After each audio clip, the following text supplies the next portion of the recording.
Welcome back दोस्तों। आज मैं आपके सामने रिसेंटली बंगाली लैंग्वेज में रिलीज हुई एक एडवेंचरस ट्रेजर हंटर मूवी को लेकर आया हूँ। इसका नाम है सप्तादिनगर गुप्तधन। एक्चुअली इस मूवी के काफी सारे पार्ट्स है, just like a franchise type. Maybe I think ये मूवी 4th पार्ट है। अगर आप चाहते हो तो इस फ्रेंचाइज को स्टार्टिंग से कवर करने की कोशिश करूंगा। कमेंट करके बताना जरा। तो अब चलिए फटाफट से वीडियो को स्टार्ट कर लेते हैं। उससे पहले लुटा दो प्यार, फॉलो ऑन इंस्टाग्राम। कहानी की शुरुआत में ही सुंदरबन को दिखाया जाता है। फिलहाल एक बंदा इस सुंदरबन पर आकर कुछ तलाश करते रहता है। उसी तरह ये बंदा सुंदरबन के घने जंगलों के अंदर जाने लगता है। तभी इस बंदे को किसी जगह पर एक सांप का सिंबल नजर आता है। इस सिंबल को देखकर ये बंदा थोड़ा खुश होने लगता है। समझ जाता है कि ये सही रास्ते पर जा रहा है। और थोड़ी दूर जाने के बाद इस बंदे को एक और ऐसा ही सिंबल नजर आता है, तो ये बंदा और खुश होने लगता है। उसी वक्त ये खूंखार शेर इस पर हमला करके शायद इस बंदे को मार देता है। दूसरी सीन में मूवी के मेन कैरेक्टर सुबर्णा सेन को दिखाया जाता है। इसके 2 असिस्टेंट होते हैं, अबीर और झिनुक। शायद ये अबीर इसका कजिन होता है। और इसी तरह ये बंदा अबीर हमेशा कुछ न कुछ खाता ही रहता है। सुबर्णा इन दोनों से कहने लगता है, क्या तुम दोनों भूल गए,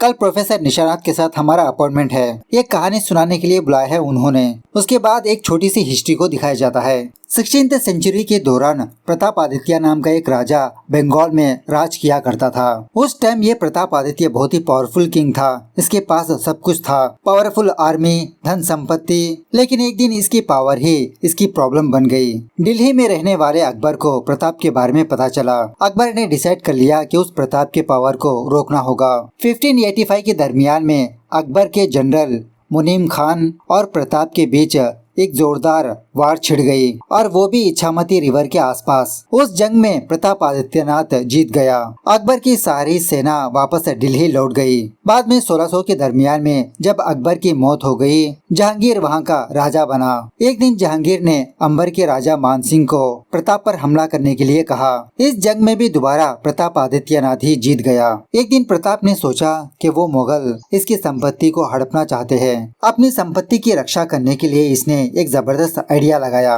एक दिन अपने बेस्ट फ्रेंड चंद्रधर को अपने पास बुलाकर कहने लगा, दिन ब दिन हमारे ऊपर हमले कुछ ज्यादा ही हो रहे हैं। पता नहीं कब तक हमारी संपत्ति बच पाएगी। दूसरे राजा हमारी संपत्ति को लूटने से पहले हम हमारे संपत्ति को सुरक्षित रखना होगा किसी जगह पर। तो बाद में वो चंद्रधर प्रताप के सारे खजाने को 7 नावों में भरकर सुंदरबन के जंगलों में निकल गया। यह चंद्रधर अपने साथ कुछ वर्कर्स को भी ले गया, मतलब कुछ आर्टिस्टों को, कुछ आर्किटेक्ट वालों को। इस चंद्रधर ने ऐसा प्लान किया कि in the future Pratap Aditya या तो फिर चंद्रधर ही इस खजाने को हासिल कर पाएंगे। चंद्रधर उस खजाने को छुपाकर प्रताप को एक कॉइन और एक रिंग लाकर दी। कहने लगा था कि आप इसी की मदद से अपने खजाने को दोबारा हासिल कर सकते हो। उसके बाद 1611 में एक जबरदस्त वॉर चली। उस जंग में प्रताप आदित्यनाथ की हार हुई। मानसिंह ने प्रताप को कैद करके आगरा भेज दिया। लेकिन रास्ते के दरमियान में प्रताप की तबीयत कुछ ज्यादा ही बिगड़ गई। एक बंगाली ब्राह्मण इस राजा की सेवा करने लगा, मतलब इसकी केयरिंग करने लगा। कुछ दिनों के बाद उस राजा प्रताप की मौत हो गई। उसी ब्राह्मण ने प्रताप का अंतिम संस्कार भी किया। अब जैसे जैसे साल गुजरने लगे तो लोग प्रताप के उस ट्रेजर को भूलने लगे। उसी तरह वो खजाना भी सुंदरबन के जंगलों में छुप गया। प्रेजेंट डे पर यही सारी कहानी प्रोफेसर निशानाथ सुबर्णा अबीर झिनुक को सुनाते रहता है। और इसी तरह प्रोफेसर निशानाथ के पास एक कॉइन होता है, गोल्ड कॉइन। चंद्रधर ने प्रताप को 2 चीजें दी थी ना, एक कॉइन और एक अंगूठी, तो वो गोल्ड कॉइन यही होता है। शॉकिंगली इसके पास वो अंगूठी भी होती है। यह देखकर सुबर्णा समझ जाता है कि जिसका मतलब प्रोफेसर ने जो कहानी बताई वो कहानी नहीं बल्कि हकीकत है। एक्चुअली जिस ब्राह्मण ने प्रताप की सेवा की वो निशानाथ के पूर्वज थे। उस ब्राह्मण ने प्रताप की बहुत सेवा की है ना, तो उसके बदले प्रताप ने ये 2 चीजें दी थी। निशानाथ कहने लगता है कि मुझे लगता है कि वो खजाने की कहानी कोई कहानी नहीं बल्कि हकीकत है। इन दोनों चीजों को देखकर ही मुझे ये बात पता चली। सुबर्णा कहने लगता है कि देखिए प्रोफेसर, अगर आप उस खजाने को ढूंढना चाहते हो तो मैं इसमें इंटरेस्टेड नहीं हूँ। आप किसी और से काम करवा सकते हो। निशानाथ कहने लगता है कि सुबर्णा बाबू, आप मुझे गलत समझे। एक्चुअली मैं उस कहानी की मिस्ट्री को सॉल्व करना चाहता हूँ। एक्चुअली मेरे दादा और मेरे पापा ने काफी सारे रिसर्च किया था इसके बारे में। मेरे पापा ऑलमोस्ट इस गुत्थी को सुलझा भी लिया था। मेरे पापा ने उस खजाने के बारे में कुछ चीजें एक डायरी में लिखकर उस डायरी को कहीं पर छुपा दिया। उस वक्त मैं कैम्ब्रिज में था और उन्होंने अपने आखिरी वक्त पर मुझे एक एक लेटर लिखा था। इस तरह से निशानात अपने पापा का लेटर सुबर्णा को देने लगता है।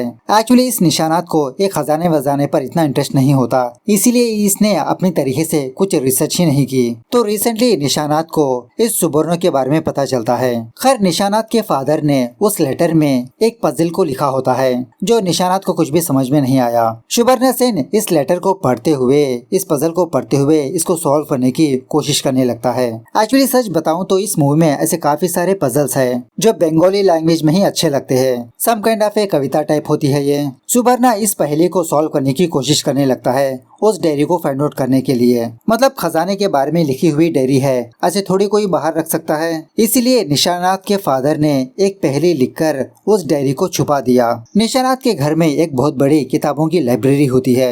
वहाँ पर जाकर ये लोग तलाशी लेने लगते हैं। बहुत देर तक तलाश करने के बाद फाइनली सुबर्णा उस डायरी को फाइंड आउट कर ही लेता है। निशानात के फादर ने उस डायरी को एक बड़े वाले किताब के अंदर छुपा के रखा होता है। प्रोफेसर निशानात इस डायरी को देखकर बहुत खुश होने लगता है कि मेरे पापा की डायरी है। उस डायरी में निशानात के लिए एक और लेटर होता है। निशानात का फादर लिखता है कि निशानात, मैंने चंद्राधर की स्क्रिप्ट को डिकोड कर लिया और उसी स्क्रिप्ट की मदद से राजा प्रताप के खजाने का रास्ता भी फाइंड आउट कर लिया। सारे क्लूज को मैंने इकट्ठा करके इस डायरी में लिख चुका हूँ। मैं नहीं चाहता कि वो खजाना किसी गलत हाथों में चले जाए। मुझे पक्का यकीन है कि तुम उस खजाने को क्रैक कर लोगे। और हाँ निशानात, ज्यादा लालची मत बनना। उस खजाने को किसी अच्छे काम के लिए इस्तेमाल करना, तभी प्रताप और चंद्रधर की आत्मा को शांति मिलेगी। उसके बाद वो निशानात सुबर्णा से कहने लगता है कि सुबर्णा सेन, मैं ये चाहता हूँ कि तुम उस खजाने को फाइंड आउट करो। मैं नहीं चाहता कि मेरे बाप दादों की मेहनत ऐसे ही जाया जाए। अगर वहाँ पर खजाना है, वो मिला तो मैं सरकार को सौंपना चाहता हूँ। सुबर्णा कहने लगता है ठीक है प्रोफेसर, लेकिन मुझे आपके पापा की डायरी चाहिए, तभी तो कुछ क्लूज मिलेंगे। निशानात कहने लगता है कि ये डायरी मैं आपको कल दूंगा, आज मुझे मेरे पापा की डायरी पढ़नी है। तो सुबर्णा भी इसके लिए ओके कहकर वहाँ से चला जाता है। उसके बाद अबीर और झिनुक सुबर्णा से जिद करने लगते हैं कि ये भी इसके साथ आएंगे। पहले तो सुबर्णा मना करने लगता है, लेकिन बाद में मान जाता है। खैर उसी रात सुबर्णा को बांगा रत्न अवार्ड मिलता है। इसने काफी सारे हिस्ट्री वाली चीजों को क्रैक किया था, इसीलिए इस मौके पर सुबर्णा हिस्ट्री के बारे में कुछ स्पीच भी बोलने लगता है। बाद में अबीर और झिनुक से कहने लगता है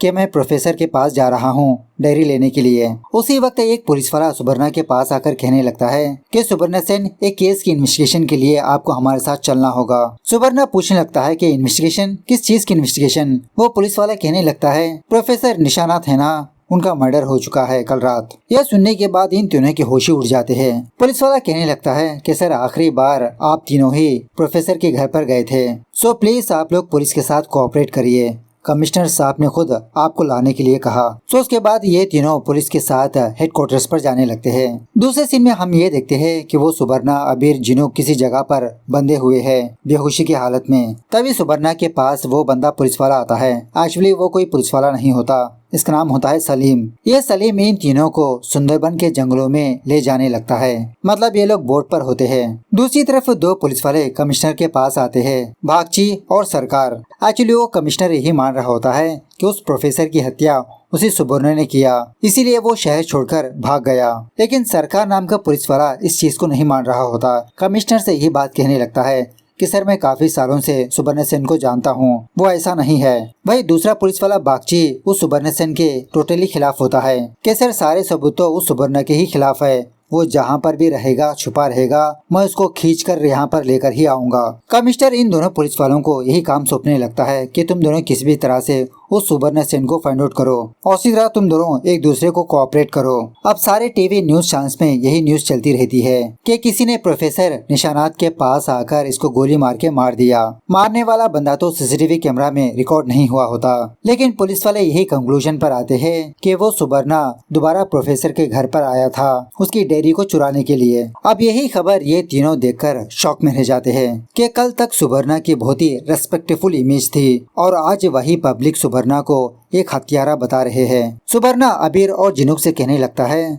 कि तुम मीडिया की फिक्र मत करो, जब हम यहाँ से बाहर निकलेंगे तो मैं अपने आप को बेगुनाह साबित कर लूंगा, लेकिन मुझे तुम दोनों की फिक्र है। मेरी वजह से तुम दोनों यहाँ पर आकर फंस गए। अब तुम्हारे पेरेंट्स को मैं क्या जवाब दूं? अबीर गुस्से में आकर उन लोगों से फाइट करने की कोशिश करने लगता है लेकिन वो सलीम सुबर्णा को गन पॉइंट आउट करते हुए धमकी देने लगता है। उसी वक्त सलीम का बॉस सलीम को कॉल करने लगता है। इसके बॉस का नाम होता है आदित्य। सुबर्णा से बात करते हुए कहने लगता है कि मिस्टर सेन, मैंने आपको यहाँ पर लेकर आया हूँ, आपको प्रताप का खजाना फाइंड आउट करना होगा। सुबर्णा पूछने लगता है, वो तो हम वैसे भी करने वाले थे, लेकिन आपने प्रोफेसर की हत्या क्यों कर दी? आदित्य कहने लगता है कि मैं जानता हूँ मिस्टर सेन, आप अपने उसूलों पर चलते हो। अगर आपने उस खजाने को फाइंड आउट कर भी लेंगे तो आप और वो प्रोफेसर उस सारे खजाने को सरकार को दे देंगे, लेकिन काफी सालों से मुझे उस खजाने पर नजर थी। अच्छा हुआ आपने प्रोफेसर के फादर की डायरी को फाइंड आउट कर लिया। आप उस राजा प्रताप का खजाना फाइंड आउट करो और मैं आप तीनों को जाने दूंगा। अगर आपने मना किया तो आपके दोनों साथियों को वहीं पर टपका कर पानी में फेंक देंगे। सुबर्णा कहने लगता है, ठीक है, मैं उस खजाने को फाइंड आउट करने की कोशिश करूंगा, मुझे पेन, पेपर, मोबाइल, लैपटॉप चाहिए। वो आदित्य कहने लगता है, ना ना सुबर्णा बाबू, मुझसे होशियारी मत करना। टेक्नोलॉजी अगर आपके हाथ में आ गई तो रामबाण जैसा है। आपको तो बस डायरी चाहिए ना, वो डायरी वहीं पर मौजूद है। उसी तरह सुबर्णा बाबू, आपके पास ज्यादा टाइम नहीं है। ऐसा कहकर वो बंदा अपना फोन काट देता है। दूसरी तरफ वो दो पुलिस वाले उन तीनों की खोज में लगे रहते हैं। इसी दरमियान में इन दोनों को एक छोटा सा क्लू भी मिलता है, मतलब सुबर्णा का फोन का लास्ट लोकेशन सुंदरबन जंगलों में दिखाया गया है। दूसरी तरफ सुबर्णा डायरी लेकर पढ़ने लगता है। पहले ही पेज पर एक पजल लिखा होता है। सिंपल से उस पजल की मीनिंग ये होती है कि संग्रामपुर के मंदिर पर जाकर भेंट चढ़ाओ। सलीम का एक बंदा संग्रामपुर का नाम सुनते ही इन तीनों से कहने लगता है, क्या तुम तीनों संग्रामपुर गांव के बारे में बात कर रहे हो? एक गांव यही पास ही पर है, उसका नाम भी संग्रामपुर है और वहाँ पर एक छोटी सी मंदिर भी है। अरे भाई, वो तो बहुत ही खतरनाक जगह है, अब फिलहाल वहाँ पर कोई भी नहीं जाता, काफी सारे बड़े बड़े सांप है वहाँ पर। सुबर्णा उस सलीम से कहने लगता है कि फटाफट से वहाँ पर ले चलो। दूसरी तरफ वो पुलिस वाले इसी जंगलों में पहुँच जाते हैं। वो पुलिस वाला बागची सरकार से कहने लगता है कि सरकार साहब, पोस्टमार्टम रिपोर्ट आ चुकी है, भाई उस प्रोफेसर की, उसको एक ही गोली से मार दिया गया है। और वैसे आप अच्छी तरह से जानते ही हो कि सुबर्णा सेन को शूटिंग अच्छी तरह से आती है। सरकार भी कहने लगता है कि इतना जल्दी फैसले पर मत आइए। क्या क्राइम सीन पर सुबर्णा के फिंगरप्रिंट्स पाए गए? नहीं ना, पहले इन्वेस्टिगेशन पूरी होने दीजिए। सरकार को ऐसा ही लगता है कि किसी ने उन तीनों को किडनैप किया है।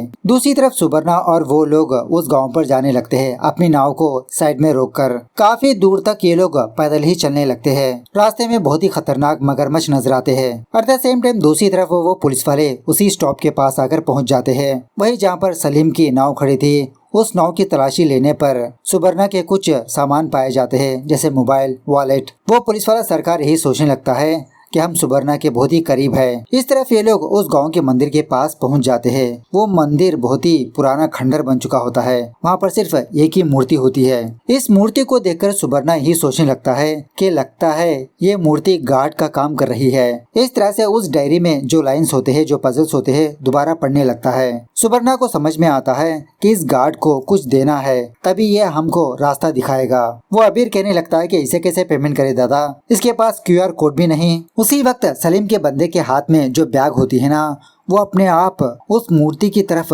खींचे जाने लगती है, जैसे कोई मैग्नेट दूसरे मैग्नेट को खींच रहा है। सुबर्णा इस चीज को नोटिस करके उस बैग से वो सोने का कॉइन निकालकर उस गार्ड के पास रखता है। तभी जमीन से एक दरवाजा ओपन होता है, सीक्रेट दरवाजा।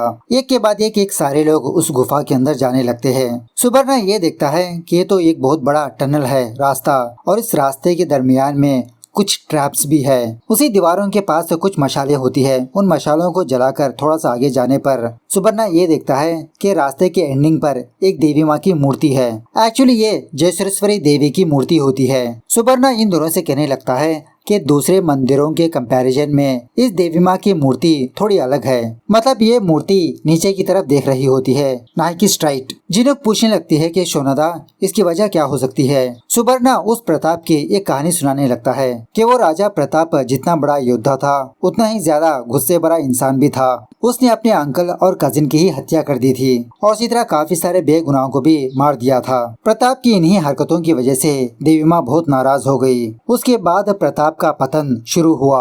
अबीर पूछने लगता है कि लेकिन दादा, उस देवी माँ की मूर्ति ऐसे पोजीशन पर यहाँ पर कैसे है, क्यों है? सुबर्णा कहने लगता है कि प्रताप के खजाने को चंद्रधर ने छुपाया। जब प्रताप अपने खजाने को लेने के लिए यहाँ पर आएगा तो चंद्रधर यही चाहता था कि ये देवी माँ से माफी मांगे, तभी प्रताप आगे बढ़ सकता है। वो देखो, वहाँ पर प्रताप की मूर्ति भी है।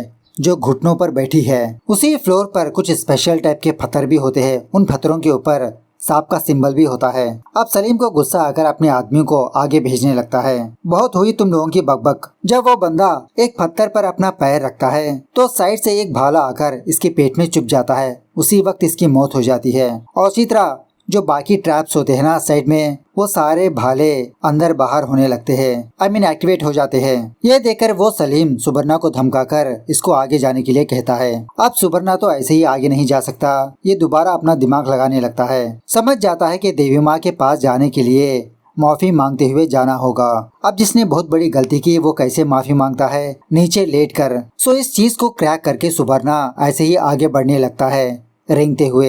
एंड पर जाकर एक बटन को प्रेस करने पर वो सारे ट्रैप्स रुक जाते हैं। बाकी लोग भी यहाँ पर पहुँच जाते हैं। उसके बाद सुबर्णा डायरी में के आगे की लाइंस पढ़ने लगता है, आगे के पजल। उस पजल में लाइट का भी जिक्र होता है। प्रताप की मूर्ति के माथे पर थोड़ा साफ करने पर वहाँ से लाइट आने लगती है और वो लाइट एक चीज पर जाकर पड़ती है।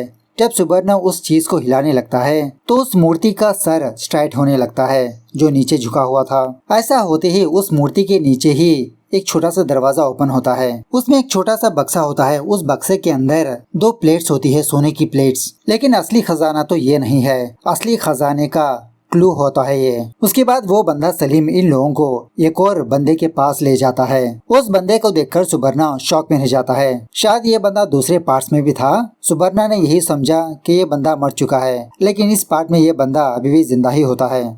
इस बंदे का नाम होता है दशानन। सुबर्णा पूछने लगता है कि हमने सोचा था तुम तो मर चुके हो। दशानन कहने लगता है कि उस टाइम मेरा टाइम सही चल रहा था, इसीलिए मैं बच गया। उसके बाद वो दशानन इन तीनों को किसी जगह पर लाकर बांध देता है। वो सलीम सुबर्णा को डायरी देते हुए कहने लगता है कि शाम तक बाकी काम भी पूरा कर दो। थोड़ी देर के बाद जब वो सारे लोग कहीं पर बाहर गए होते हैं तो सुबर्णा, अबीर, जिनको हल्का सा बहाना बनाने लगते हैं कि अबीर को एक सांप ने डस लिया, फटाफट से अबीर को मदद चाहिए। वहाँ पर सिर्फ एक ही बंदा पहरेदारी पर होता है। वो बंदा जब अंदर आता है तो सुबर्णा उस बंदे को धमकाकर उसकी गन छीनकर ये तीनों वहाँ से भाग लेते हैं। रास्ते के दरमियान में वो जिनो का अपने पापा को फोन करके जो हुआ वो सारी बात बताने लगती है और इसी तरह से इनके बारे में वो पुलिस वाले सरकार को भी इन्फॉर्म करने के लिए कहती है। मतलब जिनो के पास उस बंदे का फोन होता है, उसको ट्रैक करने के लिए कहती है। इस तरफ जब दशानन और उसके आदमी वापस उस जगह पर आते हैं तो उसका बंदा कहने लगता है कि वो तीनों चकमा देकर भाग गए। दशानन गुस्से में आकर उस बंदे को बहुत मारने पीटने लगता है। उन तीनों को ढूंढने के लिए ये लोग दोबारा यहाँ से निकलने लगते हैं। दशानन अपने बॉस को कॉल करके यही बात बताने पर इसका बॉस सुबर्णा को ट्रैक करने लगता है। और फाइनली रात होने के बाद वो तीनों किसी गांव के पास पहुँच जाते हैं।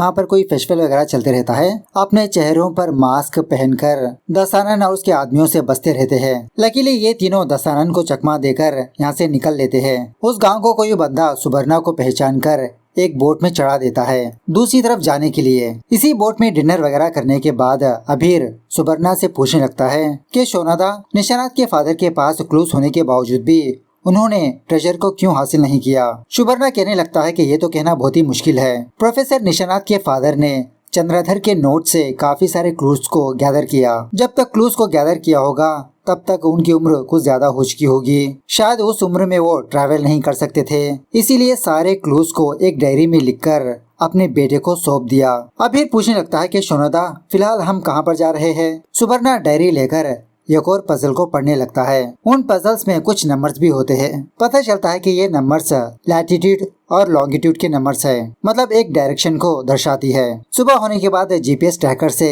इन कोऑर्डिनेट्स को ट्रैक करने की कोशिश करेंगे। खैर सुबह होने के बाद ये तीनों एक लोकल गाइड की मदद से दूसरे गांव पर जाने लगते हैं। ये सारे लोग पीछे की तरफ भी मास्क पहना होता है क्योंकि टाइगर्स को चकमा देने के लिए। थोड़ी दूर आने के बाद वो गाइड इन तीनों का साथ छोड़ देता है। सो ये तीनों अपने आप आगे बढ़ने लगते हैं। तभी सुबर्णा एक पेड़ के नीचे एक सांप के सिंबल को देखता है।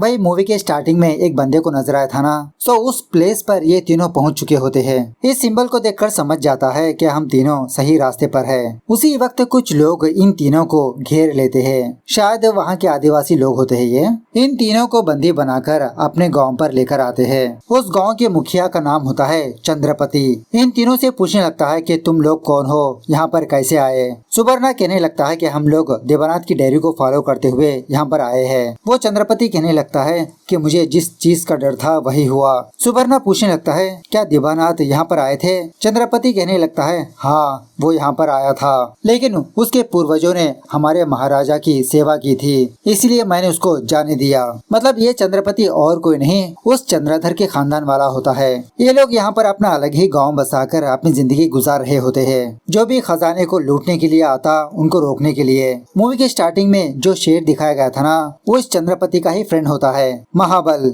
वो चंद्रपति इन तीनों को किसी जगह पर ले जाकर कहने लगता है जब चंद्रधर राजा के खजाने को यहाँ पर लेकर आए थे उस टाइम बारिश का मौसम था, मौसम भी सुहाना था, भुट्टा खाने का मन नहीं कर रहा था। खैर सुवर्णा कहने लगता है कि अगर आप उस खजाने के बारे में हमें बता दो तो लोगों को वो खजाना काम आ सकता है। चंद्रपति कहने लगता है कि मैंने बाहर की दुनिया देखी है, ये खजाना ऐसे लोगों के लिए नहीं। इस तरह से एक त्रिशूल खींचने पर ये तीनों एक बड़े वाले गड्ढे में गिर जाते हैं। मोबाइल का टॉर्च ऑन करके देखने पर इस गड्ढे के अंदर काफी सारे कंकाल होते हैं। मतलब जो भी खजाने के लिए आया वो गांव वाले इस गड्ढे में डालकर मार चुके थे। जब ये तीनों थोड़ा आगे जाने लगते हैं तो वो खूंखार शेर इनके पास आने लगता है अपना ब्रेकफास्ट पूरा करने के लिए। सुवर्णा अपना दिमाग लगाकर वहाँ पर एक गेट डाल देता है और उसी तरह से यहाँ से बाहर निकलने के छोटे मोटे क्लूज होते हैं। उन क्लूज को सॉल्व करके फाइनली ये तीनों उस जगह से बाहर निकल ही जाते हैं। थोड़ा आगे जाने के बाद एक लोकल बोट पकड़कर दूसरी तरफ जाने लगते हैं। उसी वक्त वहाँ के पायरेट्स इन तीनों को घेर लेते हैं। बाद में पता चलता है कि वो कोई पायरेट्स नहीं, दशानन के आदमी है। घूम फिर कर ये तीनों इसी के पास पहुंच जाते हैं। उसके बाद वो सुवर्णा डायरी को पढ़ते हुए उस पजल को सॉल्व करते हुए आगे बढ़ने लगते हैं। फाइनली ये लोग खजाने वाले प्लेस पर पहुंच ही जाते हैं। उस प्लेस पर 3 मूर्तियां और भी काफी सारी चीजें होती है। अब उस डायरी के हिसाब से ये पजल होता है कि सूरज की पहली किरण ही उस खजाने का रास्ता दिखाएगी। सो ये लोग सुबह होने का इंतजार करने लगते हैं। शॉकिंगली उसी जगह पर वो प्रोफेसर निशांत आता है। मतलब ये मरा नहीं होता। कहने लगता है कि वाह सुवर्णा बाबू, तुम्हारी तो दाद देनी पड़ेगी, मुझे पक्का यकीन था कि तुम खजाने को फाइंड आउट कर ही लोगे। एक्चुअली जो सलीम और दशानन का बॉस होता है ना, वो यही निशानात होता है जिसने अपना नाम फोन में आदित्य बताया था। सुवर्णा भी कहने लगता है कि जब मैंने आपकी आवाज सुनी थी तो मुझे शक हुआ था कि आवाज जानी पहचानी सी लग रही है। ये निशानात कहने लगता है कि एक्चुअली मैं कैम्ब्रिज में जुआ खेलकर कर्जे में डूब गया। इस तरह से धीरे धीरे क्राइम वर्ल्ड में आ गया। दुनिया के लिए मेरा नाम निशानात है, प्रोफेसर निशानात, और काले धंधों के लिए आदित्य। मेरे फादर मेरे काले धंधों के बारे में नहीं जानते थे। मरने से पहले उन्होंने खजाने के बारे में काफी सारे क्लूज को छोड़ा। That is I am very lucky. यहाँ पर एक और बात भी रिवील होती है कि मूवी की स्टार्टिंग में जिस बंदे को दिखाया गया था खजाने के लिए गया था ना, तो वो बंदा निशानात का ही बंदा था। मतलब निशानात ने काफी सारे बंदों को उस खजाने को ढूंढने के लिए भेजा था, लेकिन एक भी बंदा वापस नहीं आया। इसी दरमियान में जब सूरज उगने लगता है तो उसकी पहली किरण एक मूर्ति से गुजरते हुए एक सांप के सिंबल पर पड़ती है। जब सुवर्णा उस लीवर को खींचने लगता है तो एक दरवाजा ओपन होता है। यह देखने के बाद कुछ लोग फटाफट से उस दरवाजे के अंदर जाने लगते हैं, लेकिन सडनली वो दरवाजा अपने आप बंद हो जाता है। मतलब इट्स ए ट्रैप। एक्चुअली सुवर्णा ने उन लोगों को रोकने की कोशिश की थी, लेकिन उनके पास पेशेंस नहीं था। सुवर्णा दोबारा उस गुत्थी को सुलझाने की कोशिश करने लगता है। फाइनली सही दरवाजा ओपन करके ये सारे लोग उस कमरे के अंदर जाने लगते हैं। यहाँ पर भी काफी सारे पजल्स होते हैं। यहाँ के पजल्स को सॉल्व करने पर एक और दरवाजा ओपन होता है। अंदर जाने के बाद ये लोग एक और जगह पर पहुँच जाते हैं। इस जगह पर भी काफी सारे ट्रैप्स होते हैं। जब एक बंदा खुशी के मारे यहाँ से गुजरने लगता है तो उसी वक्त इसकी मौत हो जाती है। वहाँ पर काफी सारा पानी होता है और उस पानी में खतरनाक मगरमच्छ भी होते हैं। बाद में सुवर्णा खुद धीरे धीरे पजल्स को सॉल्व करते हुए आगे बढ़ने लगता है। सुवर्णा को फॉलो करके बाकी लोग भी उस तरफ पहुंच जाते हैं। यहाँ पर एक और पजल होता है। वहाँ के पजल को सॉल्व करने पर किसी जगह से एक छोटा सा रॉड बाहर आता है। सुवर्णा के पास जो सोने की अंगूठी है ना, वो सोने की अंगूठी इस रॉड पर पहना देता है। तभी सडनली कोई दरवाजा ओपन होकर पानी के अंदर से एक नाव बाहर आती है। वो निशानात बहुत खुश होने लगता है। उसके बाद सुवर्णा पर गन पॉइंट आउट करने लगता है कि अब मुझे तुम्हारी कोई जरूरत नहीं। सुवर्णा उस निशानात से फाइट करने लगता है। इसी दरमियान में ऊपर से एक नुकीला पत्थर निशांत के पेट में चुभकर इसकी मौत हो जाती है। थोड़ी देर के बाद पुलिस वाले भी यहाँ पर पहुँच जाते हैं। थोड़ी देर पहले सुवर्णा ने उस दशानन की जान बचाई थी। सो वो दशानन पुलिस वालों को एक असली वीडियो दिखाने लगता है। उस वीडियो में साफ पता चलता है कि उस निशांत ने मरने का नाटक किया और इसका साथ देने वाला और कोई नहीं, यही पुलिस वाला बागची था। वो पुलिस वाला सरकार इसको गिरफ्तार करने लगता है। उसके बाद जब ये लोग उस नाव के अंदर जाते हैं तो सच में नाव में काफी सारा खजाना होता है। सुबर्णा ये सारा खजाना गवर्नमेंट को सौंप देता है। इस तरह से फाइनली ये मूवी यहाँ पर दी एंड होती है। सो मूवी कैसे लगी कमेंट करके बताना जरूर। मिलता है अगली वीडियो में, तब तक take care, bye bye, see you soon.